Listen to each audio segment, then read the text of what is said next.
میں ہوں آپ کا ہوسٹ چودھری امجد ربانی اسلاف چینل کی طرف سے۔ آج جو ہم ویلاگ کریں گے وہ کچھ سمجھانے کی کوشش کریں گے عوام کو، حکمرانوں کو۔ عوام سے مراد ہم لوگ ہیں۔ وہ ایک شعر ہے، کشتی بھی نہیں بدلی دریا بھی نہیں بدلا، کشتی بھی نہیں بدلی دریا بھی نہیں بدلا، ہم ڈوبنے والوں کا جذبہ بھی نہیں بدلا، ہے شوق سفر ایسا ایک عمر ہوئی ہم نے، ہے شوق سفر ایسا ایک عمر ہوئی ہم نے، منزل بھی نہیں پائی اور رستہ بھی نہیں بدلا۔ اس وقت جو پاکستان کے حالات ہیں، ان حالات کا ذمہ دار کوئی اور نہیں، ہم لوگ خود ہیں۔ اگر آپ ان باتوں پہ آتے ہیں تو میں آپ کو کہتا ہوں کہ ہاں، میں باغی ہوں، میں باغی ہوں اس سسٹم کا جس نے مجھ سے روٹی کا نوالا چھین لیا، جس نے مجھ سے میری تعلیم چھین لی، جس نے مجھ سے میری صحت چھین لی، جس نے سب سے بڑی بات ہے کہ میرے اخلاقیات کو چھین لیا۔ ہمارے بچوں کی کیا تربیت ہو رہی ہے؟ ہم خود نہیں تربیت دے پا رہے ان کو۔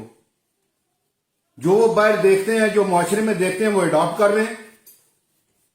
ہم پاکستان کو کہاں لے کے چلے گئے ہیں؟ لوگ مجھے کہتے ہیں یار نہ بولو، نہ بولا کرو، کیا فائدہ ہے؟ لوگ تو نہیں سنتے۔ تو میں ان کو جواب دیتا ہوں کہ اللہ تعالیٰ نے قرآن پاک میں فرمایا تھا وہ قوم کبھی نہیں بدلتی جو اپنی حالت خود نہیں بدلتی۔ اور اللہ تعالیٰ کا فرمان یہ بھی ہے کہ برائی ہوتے ہوئے دیکھو تو اس کو ہاتھ سے روکو۔ اگر ہاتھ سے نہیں روک سکتے تو کم از کم اپنی زبان سے روکو۔ اگر زبان سے نہیں روک سکتے تو دل میں برا بھلا کہو۔ میں ہاتھ سے تو نہیں روک سکتا کیونکہ میرے اندر اتنی طاقت نہیں ہے کہ میں ہاتھ سے روک سکوں۔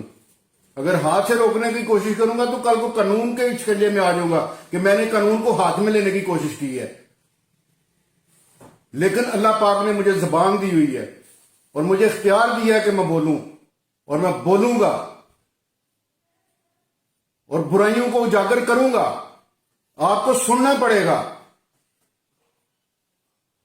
اس معاشرے کو کسی نے غلط نہیں کیا، کوئی باہر سے آگے ہمارے اوپر کسی نے ہمیں کوشش نہیں کی اس معاشرے کو خراب کرنے کی۔ میں سب سے پہلے عوام پہ آتا ہوں۔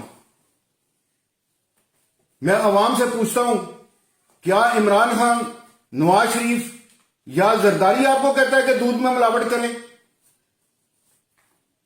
کیا وہ کہتا ہے کہ ذخیرہ سازی کریں؟ کیا حکمران کہتے ہیں کہ جعلی دوائیں بیچیں؟ یہ کون کرتا ہے؟ یہ ہم لوگ خود کرتے ہیں، عوام کرتی ہے۔ ہم ایک دوسرے کا بازو بننے کا، دکھ درد بانٹنے کا وسیلہ تو نہیں بنتے، لیکن اپنے بھائیوں کو تکلیف دینے کے لیے ضرور کھڑے ہو جاتے ہیں۔ اب میں آتا ہوں سیاستدانوں کی طرف۔ اب ذرا سیاستدان بھی سن لیں۔ میں آپ کو یہ باور کرا رہا ہوں کہ بھوک وہ ناسور ہے جو کچھ بھی ختم کرنے کی صلاحیت رکھتا ہے۔ مہنگائی کے مارے عوام، ان کے ذہنوں میں بھڑکتی ہوئی آگ اور ان کی آنکھوں میں اترا ہوا خون، یہ اس وقت گمبھیر صورتحال کی عکاسی کر رہا ہے۔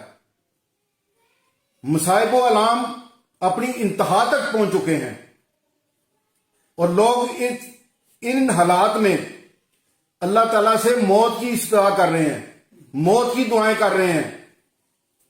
ان کے گھر اجڑ گئے ہیں، ان کے گھر میں لڑائیاں پڑ گئی ہیں۔ اگر آپ کو بتاؤں کہ اگر اس طرح کے حالات حد سے گزر جائیں تو پھر حلال اور حرام میں تمیز رہتی نہیں، جو کہ اب حلال اور حرام میں تمیز تو رہ گئی نہیں بالکل۔ اگر ہے تو بتائیں، اس کا ذمہ دار میں تو نہیں ہوں۔ یہ ذمہ داری کس پہ آتی ہے؟ قوم کی تربیت کرنا، قوم کو بتانا، یہ سب جو ہے یہ اشرافیہ کی ناانصافیوں کی وجہ سے ہو رہا ہے۔ اس وقت جو آپ حکمران ہیں، میں آپ سے پوچھتا ہوں، اس وقت جو حکمرانوں کی اکثریت ہے، جو سینئر پولیٹیشین ہے، وہ 50 سال سے اوپر ہے۔ اور یار خدا کا خوف کرو، کتنی دیر اور جینا ہے؟ اب ہم جا رہے ہیں قبر کی طرف، موت کی طرف جا رہے ہیں۔ کیا ابھی بھی ہمیں ہوس ہے؟ پیسوں کی لالچ ہے ہمیں؟ یہ کیا لالچ، یہ ہوس یہ قبر میں لے کے جانی ہے؟ یہ اتنا پیسہ روپیہ عہدے؟ میں آپ کے آگے ہاتھ جوڑ کے یہ آپ کو صدا کرتا ہوں کہ خدا را یار اس قوم پہ ترس کھاؤ، کچھ اپنا حصہ ڈال جو نیکی کے کاموں میں، لوگوں کی اچھائی کے بارے میں، تاکہ لوگ آپ کو رہتی دنیا تک یاد رکھیں، آپ کا نام اچھے لفظوں میں لکھا جائے۔ اب میں اس سے زیادہ مزید کچھ نہیں کہنا چاہتا ان کو، شاید کہ ان کے دل میں اتر جائے میری بات۔ اس معاشرے میں اس کے علاوہ جو سب سے زیادہ بگاڑ ہے وہ اینکرز حضرات کا ہے، میڈیا کا ہے۔ اب میڈیا میں دیکھیں جتنے بھی اینکر جس وقت کام کر رہے ہیں، وہ کیا کرتے ہیں؟ وہ شام بجے شو شروع کرتے ہیں اور 12 بجے تک تماشا لگا ہوتا ہے ٹی وی کے اوپر۔ اب جو اینکر ہے وہ پارٹی بن گئی ہے، ایک نواز شریف کی بولی بولتا ہے، ایک شہباز شریف کی بولی بولتا ہے، ایک عمران خان کی بولی بولتا ہے، ایک زرداری کی بولی بولتا ہے۔ کبھی معیشت میں بھی بات کی ہے؟ شام کو بیٹھ جاتے ہیں پتلی تماشا کرنے کے لیے، ایک بندہ پیپلز پارٹی کا بٹھا لیا، ایک مسلم لیگ نون کا بٹھا لیا، ایک پی ٹی آئی کا بٹھا لیا، درمیان میں خود بیٹھ گئے۔ اب لوگوں کو لڑا کے تماشا دکھا رہے ہیں۔ اب کیا لوگوں کے ذہنوں پہ اثر جا رہا ہے ان چیزوں کا؟ ہر گھر میں لڑائی پڑ گئی ہے اس میڈیا کی وجہ سے۔ جب میڈیا نہیں تھا کسی کو پتا تھا کہ ملک میں کیا ہو رہا ہے۔ اب اگر کوئی پیشاب بھی کرتا ہے تو آپ بتاتے ہیں کہ وہ ٹوائلٹ میں چلا گیا ہے، اب وہ جناب اس کا وہ جناب یہ کر رہا ہے، وہ کر رہا ہے، وہ کچن سے نکلا ہے، وہ لوگوں کو مل رہا ہے۔ What is bullshit? یہ کیا ہے؟ کیا ہم کوئی ایسا وقت آئے گا جب ہم سدھرنے کی کوشش کریں گے؟ کیا ہم ہوش کے ناخن لینے کی کوشش کریں گے؟ برائے مہربانی میری ان باتوں کو برا نہ بنائیے گا۔ میں کوئی تنقید اس طرح نہیں کر رہا کہ میں کوئی حاکم ہوں یا میرا کوئی حکم چلتا ہے آپ پہ۔ میں جسٹ آپ کو ایک معاشرے کا المیہ بتا رہا ہوں کہ اس وقت معاشرے میں بگاڑ کن چیزوں سے ہے، ان چیزوں کا کون کون ذمہ دار ہے۔ بحیثیت قوم ہم سب بیوروکریٹ، سیاستدان، جگیردار، وڈیرے، ادارے، یہ ہم سب اس کے ذمہ دار ہیں اس بگاڑ کے۔ قانون کی کوئی بالادستی نہیں ہے۔ جو میں کہوں گا وہ قانون ہے، جو میری مرضی میں آئے گا وہ قانون ہے۔ اگلا جو مرضی کہتا رہے، میں کسی قانون کو نہیں مارتا۔ کچھ تو خیال کرے یار، انف ٹو انف۔